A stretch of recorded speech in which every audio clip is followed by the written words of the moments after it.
O que pode significar as 70 semanas de Daniel? Minha concepção de Daniel capítulo 9, versículo 24 ao 27. Para quem desconhece o texto, vou explicar de maneira bem resumida. Daniel, lendo os livros de Jeremias, entendeu que o exílio dos judeus iria durar 70 anos. Jerusalém seria reconstruída, que nesse momento da história estava destruída e os judeus levados cativos para a Babilônia no templo do rei Nabucodonosor.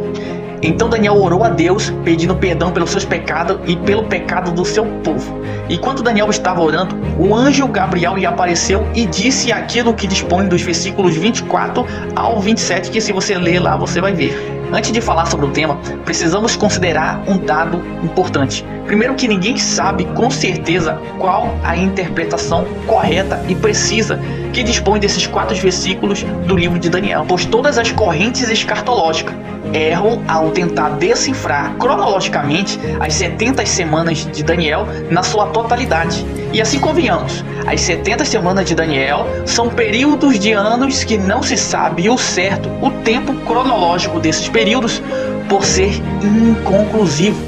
Ninguém sabe. Logo, aquela ideia mais comum e mais aceita, conhecida na escatologia como pré-tribulacionismo, onde as 70 semanas equivale a um período de 490 anos, separada por um intervalo entre a penúltima e última semana, também não condiz com uma realidade intrinsecamente inerente ao texto. Então eu criei uma metodologia muito simples, muito fácil de entender e muito óbvio, sem sair 1 centímetro daquilo que o texto diz de forma literal. As 70 semanas de Daniel está destrinchado nos versículos 25, 26 e 27. E nesses versículos é por lei o início e a consumação das 70 semanas, que é o que nos importa. As 70 semanas têm um início e tem um fim.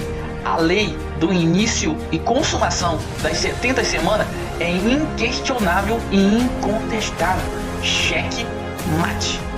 Início, versículo 25, foi desde a saída da ordem para restaurar e edificar Jerusalém, ordem dada de fato pelo rei Artaxerxes 457 anos antes de Cristo, conforme Neemias capítulo 2. Versículo 27 mostra o fim e completude da última semana, com a destruição novamente de Jerusalém, do santuário dos judeus, por um tal príncipe que fará cessar os sacrifícios e as ofertas de manjares, que culminará com a aparição da abominação da desolação da última semana de Daniel. Algo que de fato aconteceu numa geração profetizada por um Deus, Jesus de Nazaré. E ele nos disse, abre aspas, quando pôs de 20, o abominável da desolação que falou o profeta Daniel, quem ler, entenda, fecha aspas.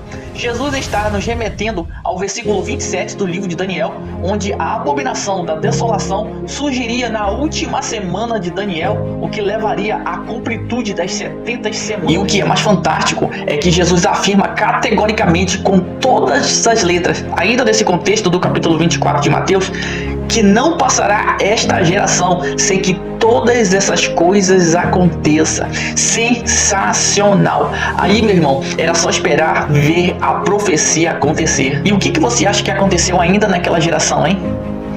Era uma vez, no ano 70 depois de Cristo, sobre as asas da abominação bateu nas portas de Jerusalém o assolador, representado pelo imperador Tito Romano, e todo aquele exército invade Jerusalém e o torna assolada, destruindo o santuário dos judeus, o templo de Salomão. E no lugar do templo, uma abominação para os judeus é imposta, o templo da mesquita, que é o principal templo da religião islâmica, acabando com os sacrifícios contínuos e com as ofertas de manjares até os dias de hoje, conforme Jesus profetizou ainda naquela geração.